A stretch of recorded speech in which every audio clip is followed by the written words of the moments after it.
Notice how this whole story has been designed. The story was full of moments of ironic reversal, but we can now see the whole story is structured as an ironic reversal. Be a golden age, a very positive age. This is the flip.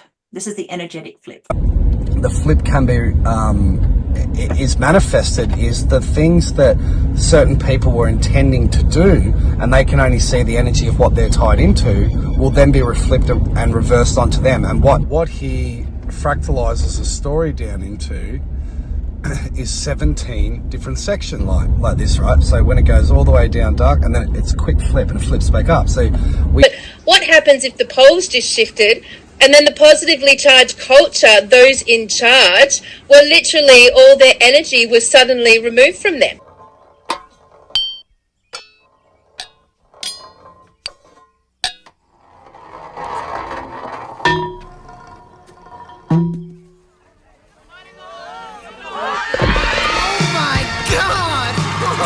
I've just got a few things to say. I'm going to do a quick vid, but first of all, I just heard Russell Manser died today.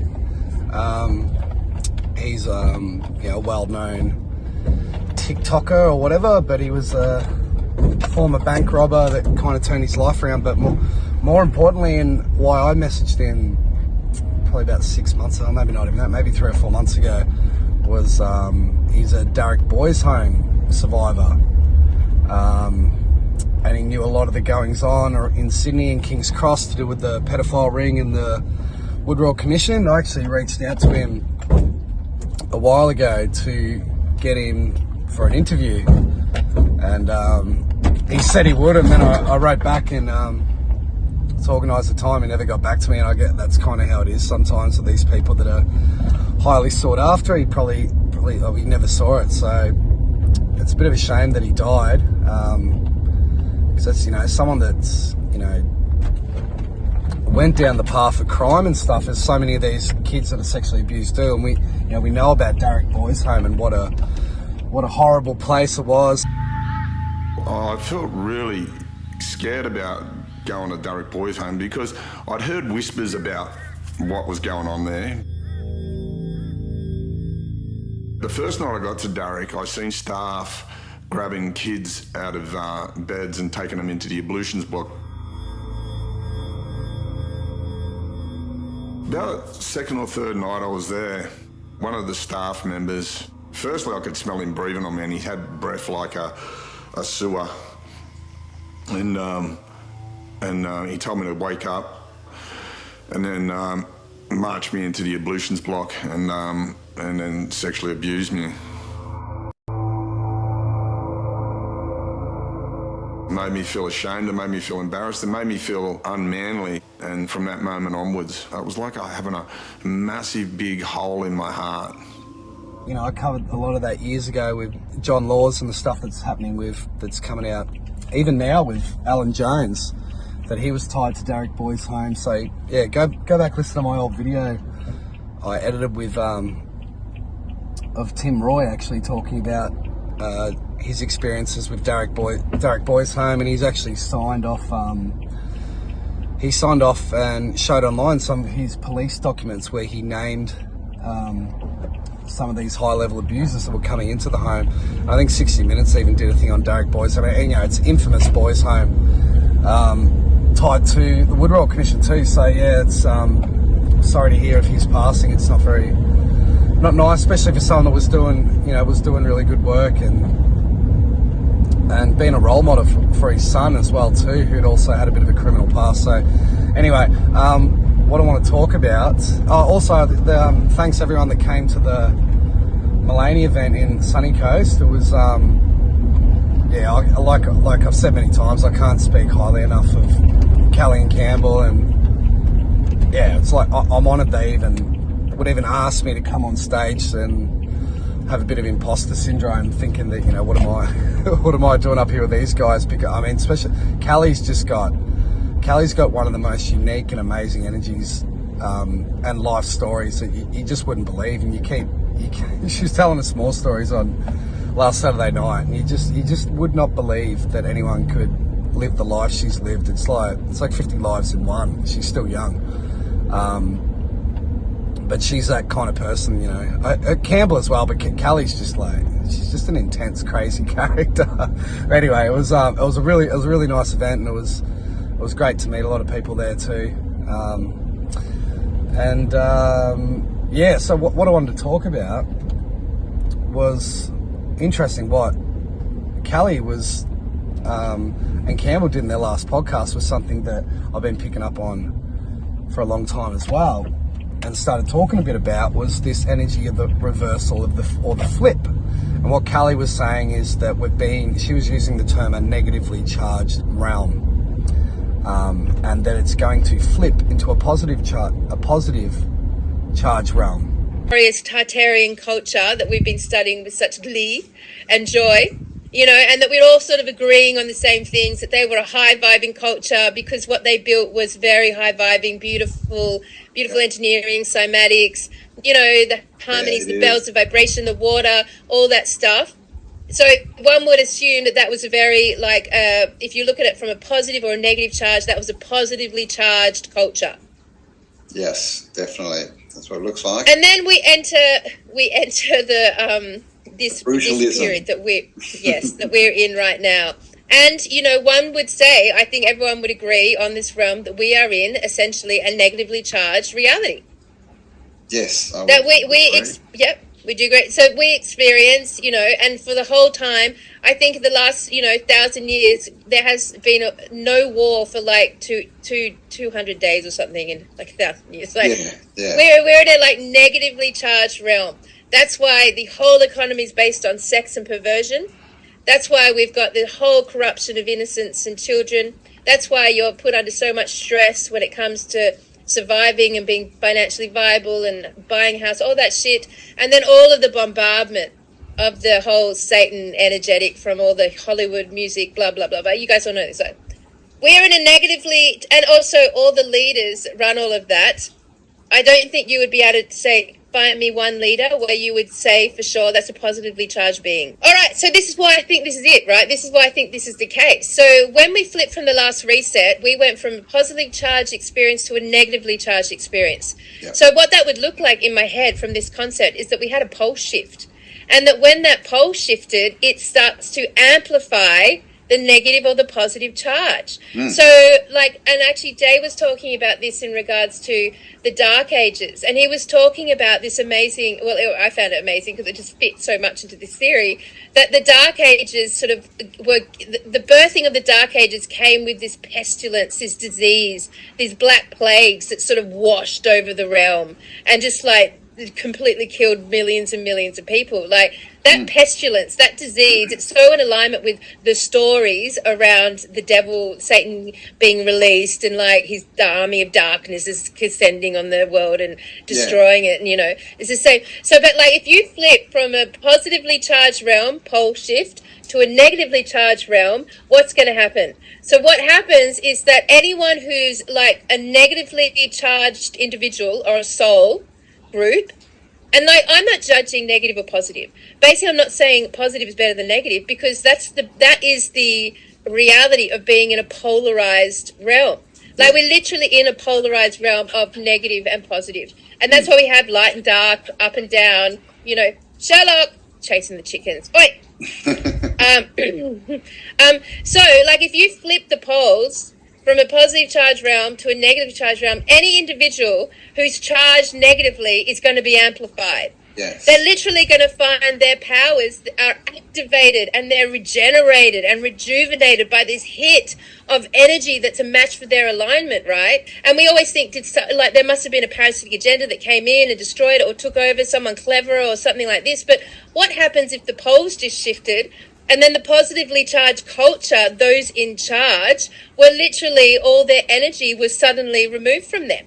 So they had so they're starting to deplete. They're starting to not be regenerated. Charged naturally are amplified. And what happens there? They become more powerful, right? They become more charged until they're supercharged, until they become the ones in charge. Yes. Literally the leaders, and then they create what they create as the ones in charge, and then the pole shifts again, which gives us this certainty of this timeline shift. Like we're always certain there's going to be a cyclic reset. Yeah. Always, it's always, this story that just rotates. So then we get the collapse of the positively charged realm because they've lost all their power. Yeah. And then you've got the rise of the negatively charged realm because they've gained all the power. This can be represented and displayed in many different ways. You can actually see this, and it's not just a theory, but you can actually see this happening. And I've mentioned before, the energy of the flip is represented in water, in mirrors, because it's this mirroring effect, and it's part of duality that if something becomes too imbalanced or a time period is too imbalanced, it will flip to the other way. That's just natural duality.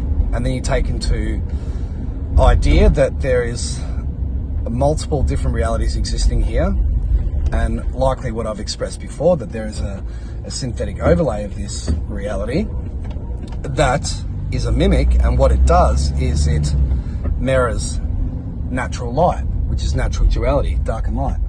So what we're saying, so just through knowing this, you know that it's going to flip.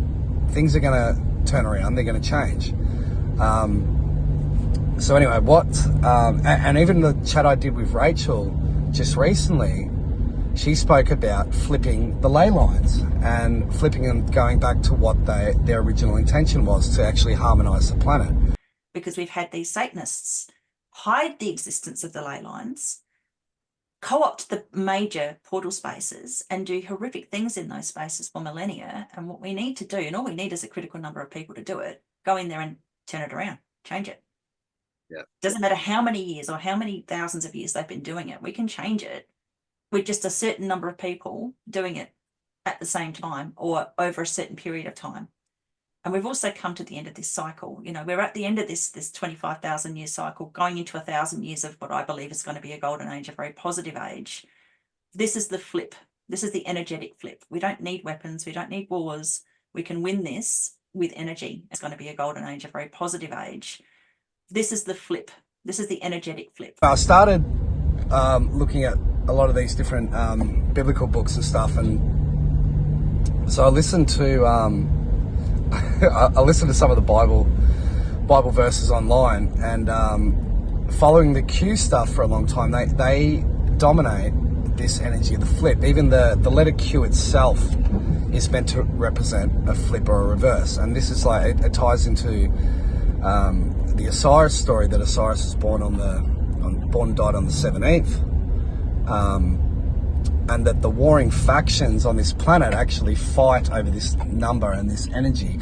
That's what Campbell was saying, that a sine wave or waveform and how light is created is distribution from dark and light, like this, right? So when it goes all the way down dark, and then it's a quick flip and it flips back up. So we know, you can observe this in reality, or just looking how light is formated, that it flips, right? It's a reaction and a counter reaction, and this is why I do think that karma of this reality is also playing out, and how the flip can be is manifested is the things that certain people were intending to do, and they can only see the energy of what they're tied into, will then be reflected and reversed onto them, and what they plan to do to humanity will then be done to them. And so if you go into the 17th book of the Bible, is the book of Esther, and it's known as the book of the flip or the reversal. And what they say about the book of Esther that's interesting is God is never mentioned in the book of Esther, ever, right? That God is never even mentioned, not once, which might strike you as kind of odd. I mean, isn't the Bible about God? But this is a brilliant technique by the author, who's anonymous, by the way. It's an invitation to read this story looking for God's activity, and there are signs of it everywhere. The story is full of very odd, quote, coincidences and ironic reversals, and it all forces you to see God's purpose at work, but behind the scenes. What's interesting about it is the presence of God is always there, and how that's defined, the presence of God, is what in the book is... it's making the reader understand that there's some sort of divine intervention, that it's the point when all looks lost, that they are doomed, that something happens, completely out of the blue, and it happens multiple times in the book, that there can be no other explanation but the presence of God. So God is never mentioned, but God is present, right? So that's something to think about in what we're going to see in events that are playing out. That it's going to appear that we are gone, but the flip comes, and it's going to be seen as a moment of divine intervention. Now, the other part is, because we're in a reality of duality, that we all know that there is a dark occult. That is known, right? It's been shown to us. It's very well exposed. It's not hidden. It's obvious there is a dark occult, and they have worked under secrecy, and they've worked understanding human psychology and the human psyche. Now, if we're living in a realm of duality, which we are, if there's a dark occult, what else must there be? There must be a light occult. There has to be. So this tells us that there is those hidden within the system that are working against this dark occult group. And people go, oh, there's no evidence of that. And the evidence can be seen everywhere, really, if you look at it. But the evidence itself is just in the nature of reality. If there's a dark occult, there must be a light occult. And this is how I want people to, I wouldn't say like think how I think, but like it just come from this. It's interesting to come from this idea of duality. If one exists, the other must exist, right? If there's a dark occult, there must be a light occult. So there is, and I won't even go into this again, but if synthetic reality has a dark, it also must have a light too. So it's up to us to differentiate what is actually playing out here. But in the book of Esther, Esther is this Jewish woman who is picked to be the bride of the king, to become the queen. And she has, I think it's an uncle, Mordecai, who actually finds out about a plot to kill the king, and he informs the king, and by doing so he becomes close with the king. But then there's the villain of the story is Haman, who wants to have all the Jews killed, and then plots that on a certain day all the Jews will be killed. Esther hides her Jewish identity and enters the beauty pageant and wins. And the king is so obsessed with Esther that he elevates her to become the new queen of Persia.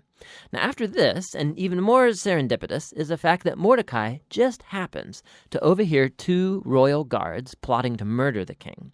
And so he informs Esther, who in turn informs the king, and Mordecai gets credit for saving the king's life. And when he finds out that Mordecai's Jewish, Haman successfully persuades the king to enact this crazy decree to destroy all of the Jewish people. And to decide the date of the Jews' annihilation, Haman rolls the dice. A die is called pur in Hebrew. Tuck that away for later. 11 months later, on the 13th of Adar, all the Jews will die. Mordecai was to be impaled on this paling, or fucking whatever it's called, right? On a pile. And then what happens is that it's flipped, and that Haman ends up being the one killed, because they find out that Esther is Jewish and that, so that we can't kill the Jews if that's his wife. And then what happens is the plan to kill all the Jews is then revolted, and they defend themselves, right? Ironic reversal of all of Haman's evil plans. So Esther hosts the king and Haman at a first banquet, and she says that she wants to make a special request of both of them at an exclusive banquet the following day. So Haman leaves the banquet totally drunk, and he sees Mordecai in the street. He fumes with anger, and he orders that a tall stake be built so that Mordecai can be impaled upon it in the morning. Haman enters to request Mordecai's execution, and the king in that moment orders Haman to honor Mordecai publicly for saving his life. So now Haman has to lead Mordecai around the city on a royal horse, telling everyone to praise him. It's a pivot for the whole book. It begins Haman's downfall and Mordecai's rise to power. Watch how this works. The day after is Esther's second banquet. So the king and Haman arrive, and Esther informs the king that first of all she's Jewish, and second that Haman has enacted a decree to murder her and to murder Mordecai, who saved his life, and to murder all of the Jews. Now the king's had a lot to drink, so when he hears this news, he goes into yet one more drunken rage, and he orders that Haman be impaled on the very stake he made for Mordecai. And then on a second day, they get permission to destroy any who plotted against them throughout the entire kingdom. Notice how this whole story has been designed. The story was full of moments of ironic reversal, but we can now see the whole story is structured as an ironic reversal, right down to the details. So the king's splendor and feasts and decrees are mirrored by Mordecai's splendor and feasts and decrees at the end. Esther and Mordecai, they first saved the king, but now in the end they save all of the Jews. Then you have Haman's elevation and edicts and banquet that gets reversed by Mordecai's elevation and edict and banquet. And then at the center you have Esther and Mordecai's planning scenes, and then Esther's two banquets that act as a frame around the greatest moment of reversal in the whole story: Haman's humiliation and Mordecai's exaltation. The other interesting one is Joseph Campbell's monomyth, and he's the guy who wrote the book Hero of a Thousand Faces, about the hero's journey, deep study into the hero's journey. And what he fractalizes the story down into is 17 different sections. And when you get to the end of the hero's journey, as I've said many times, that's the master of two worlds. And what it is, you're back to the beginning, but nothing's the same. And that's ultimately what we're coming through to, that we will be in this reality, everything will appear as it was, but the growth that everyone's been through over this period, that nothing will be the same. Everything will be the same, but nothing is the same. We're not the same, right? And yeah, so that is split into 17 parts. How interesting that's split into 17 parts. And even the point of the hero's journey where the hero must die is a flip too, because that's the point in the movie where the villain wins.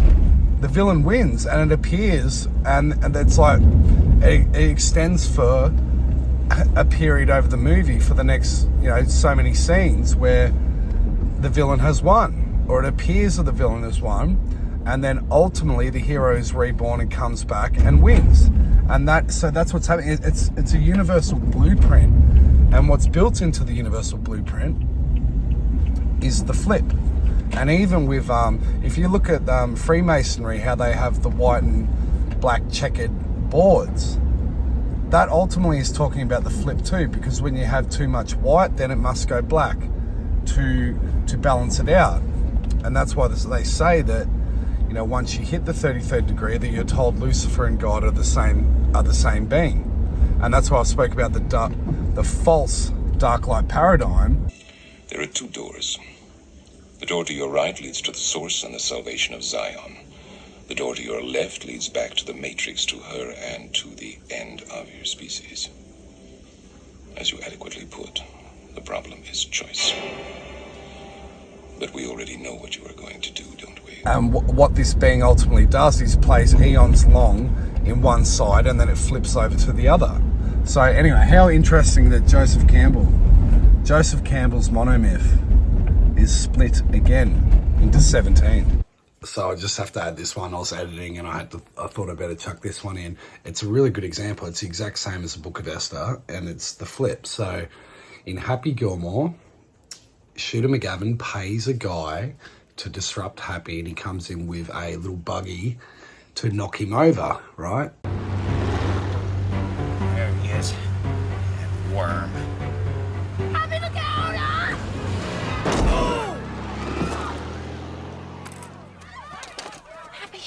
Happy, you okay? Volkswagen! And the buggy that he used to knock him over ends up being what Happy hits the ball against to win, and it actually aids him to win.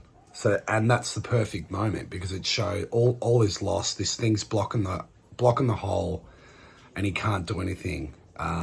There's no way he can win.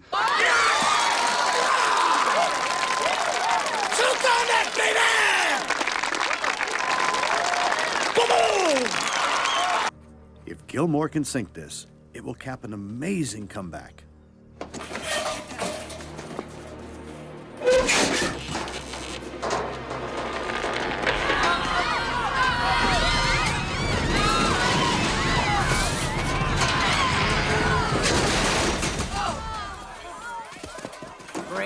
a stinking tower blocking my ball. Don't worry about it. We'll get this cleaned up and you'll finish tomorrow. Right, Doug?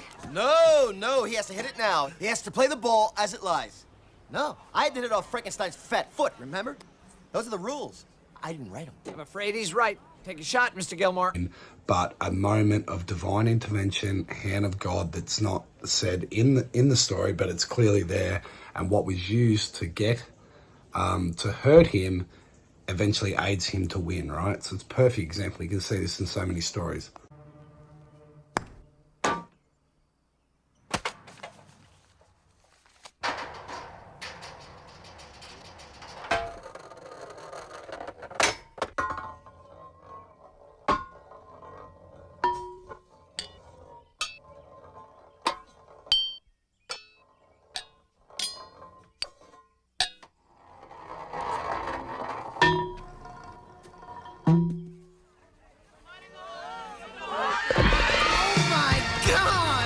Incredible!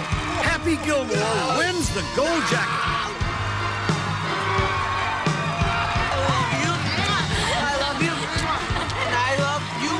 Telling us this story with the 17 to tie into this energy of the flip, and this ties into what I was saying about Taylor Swift, that there has been the dominance of the planet within the last cycle has been the Northern Hemisphere, right? You've got Rome, you've got Washington DC, and you've got the City of London as the three dominant areas. Now, if you look at who was basically the figurehead of the City of London, was Jacob Rothschild.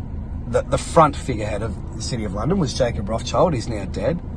Then you have the front face of Washington DC and the military-industrial complex, and things like the Council on Foreign Relations and all these other things, has been headed up for, the last 50, 60 years by Henry Kissinger, who's now dead.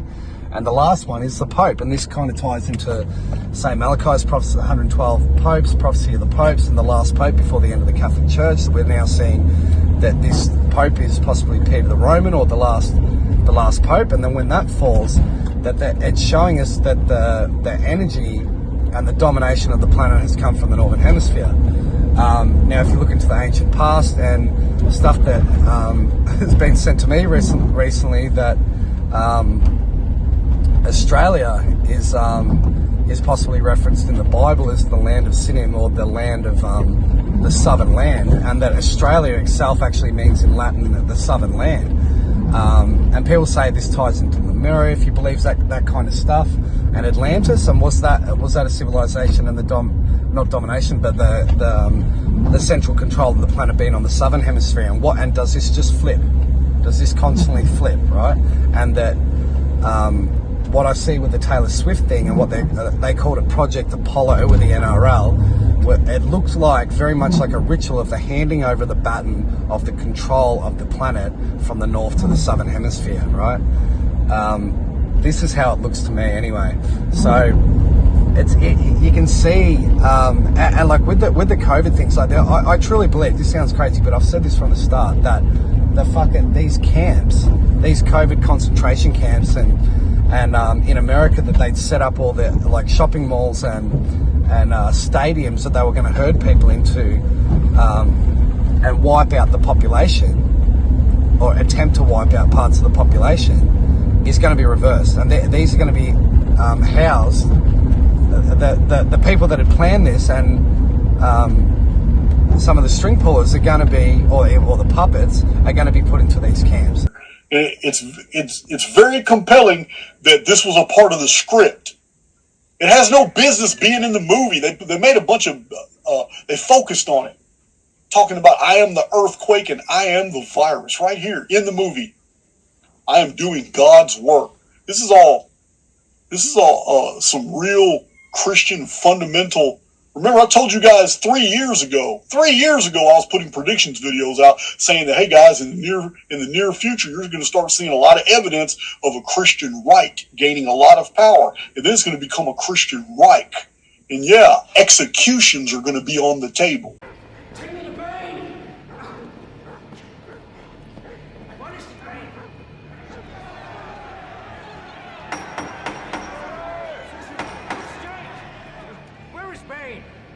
no mistake, Mr. Stryver.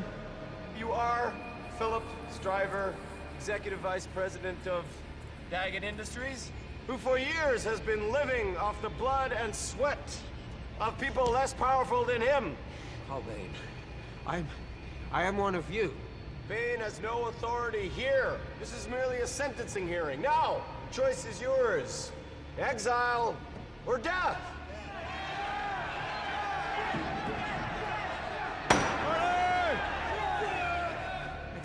Exile. Sold. COVID thing flipping now too. They even had Graham Hood in the Senate. But the other one I'll say is like, go watch these last two Archaics Jason Brashear's videos. Like, fuck me, man.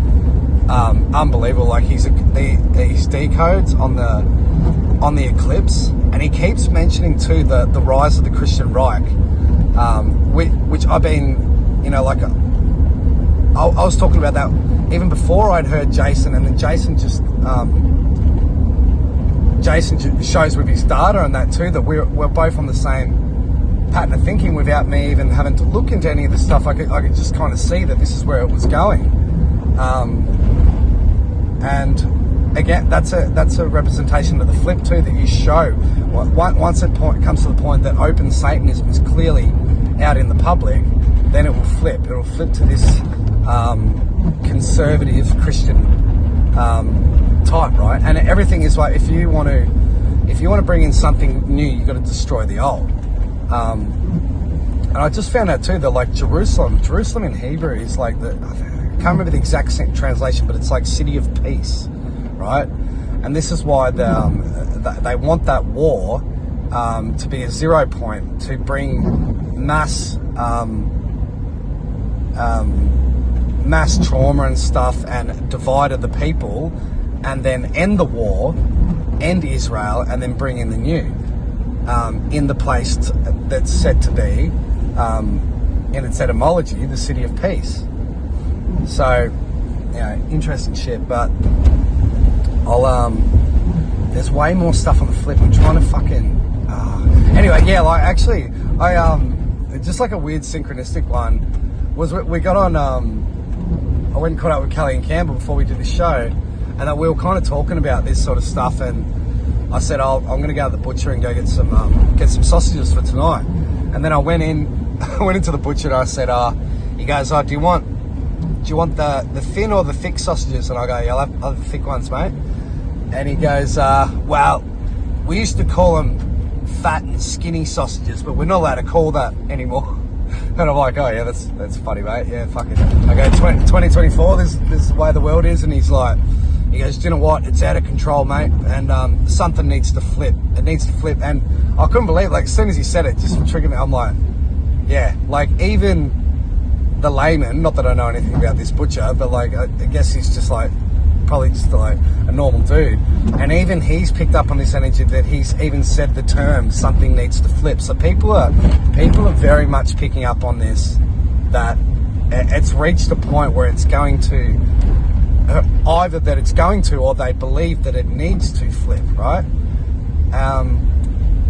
And this is what I said, like the whole control of the construct is, he wants to keep you in controlled and predictable behavior. So even when it does flip, that the control of the construct will know what you're doing too, and it'll control the light side as well too. So it's gonna be mental, I reckon, the end of this year. And I won't say too much on the eclipse, because I think Jason just I can't really add much more to what he said. It's I can't get over how he can piece together these videos so quick. It's actually fucking bizarre. It's unbelievable.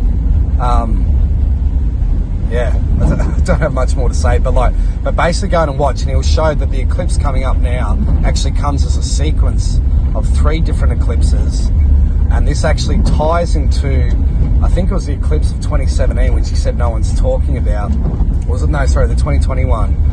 That's coincided at the same time, and the crossing of the eclipse at the exact location that Pfizer was creating these vaccines, and at the same time that the Electoral College admitted Biden into office, right? So this eclipse, to me, what he was kind of showing is it's going to tie into both the vaccine and the US election, which are both completely tied anyway, right? And that is going to be what is going to dominate, I think, the rest of the year. The disclosure of the vaccine and the disclosure of the 2020 election fraud. And that's just going to build right up until the end of the election. And it ties into the Kim Clement prophecy too, that he said there would come a time where there would be two presidents. Now, how could there, and I think this is in the Barron Trump books too, that they called it, there was two presidents. Now, how can you have two presidents? The only way you can see that happening would be that there isn't an election, that there is widespread exposure of the 2020 election fraud, and that the country is factioned or partitioned into those that have officiated that Trump actually won the 2020 election and those that are still standing by Biden won. So this could actually be a succession of a number of states, or possibly the military acknowledges Trump and Congress acknowledges Biden, or one or the other, right? But he said, in the prophecy, he said there would come a time where it would be known by the entire population that we have two presidents. Which is weird, right? Because what does the construct always do? It ties you into choice, control of choice. And this one, I will be an observer of this stuff, but not a participant. And that's why a lot of people will say, don't look at things, it's a distraction. That's absolute bullshit. You can look at anything, and anything is not a distraction. It depends how you're looking at it, and are you being controlled and emotionally manipulated by it. But anyway, what was I can't even remember the movie that, forgot it now, the movie he was referencing. Anyway, yeah, I'll leave it at that. I hope everyone's well. Oh, the other one too was, doing this homeopathy course with Melissa, she's unbelievable, and like the information that they share, it's a lot to take in. I'll be honest. I almost need to go over everything again. But anyway, she ended up telling me the remedy to treat my brother, because my brother got appendicitis, basically went to hospital, and he got very lucky. He said he didn't want his appendix out, and they said, well, it's that inflamed, it needs to come out, it's going to burst. And so what's happened, another doctor came in, it was an American doctor, and she said, oh, look, we can treat it with antibiotics, we'll see how it goes. And the only reason that happened, he said, that because she was an American doctor, and in America, they generally don't take the appendix out if they don't have to. They'll try and treat it first. I don't know if that's to do with possibly in America, a lot of people can't afford surgeries and that sort of stuff if it's a monetary thing. But anyway, it was so they gave him some antibiotics, and then Melissa ended up telling me what to give me brother to, as well as like, I wouldn't say a console, but like a quick few questions as what it might be energetically and psychologically that has caused swelling of his appendix and to get appendicitis. But anyway, he gave him those drops, and he came out of hospital pretty much straight after. And yeah, he said he'd done a bit of a water fast when he got out too, and he said he's had no issues. And I think they said it was more than 50% chance that within 2 weeks you would be back. Either your appendix would have ruptured or they need to take it out. So I think it's been almost a month and he's fine. So was it the fucking homeopathics? I've got to say it is. Like, it's just, yeah, it's crazy the amount of stories you hear. And what this is going to bring is, because, the COVID thing is going to unravel this year, and there's going to be an explosion of new and alternative, and they won't even be called alternative medicines then, right?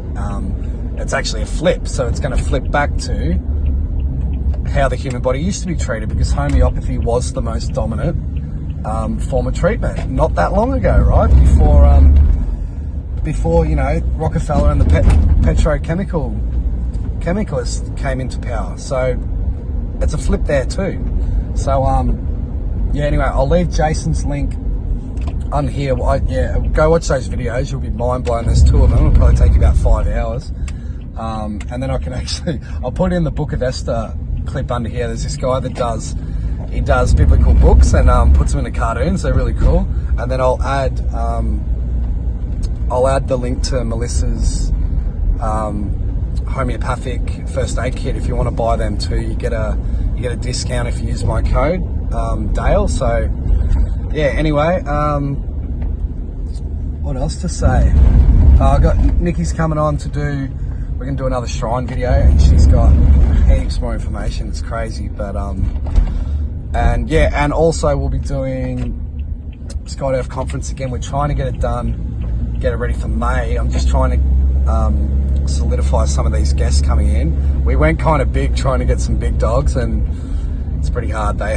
Some of them fell through, but we've got some others. It's going to be really fun. So we'll be doing that in May, and I'll share that when it's ready to come out. And also there's Sky to Earth podcast Instagram page now, so it's Sky to Earth podcast on Instagram. Check that out too. And yeah, catch you later.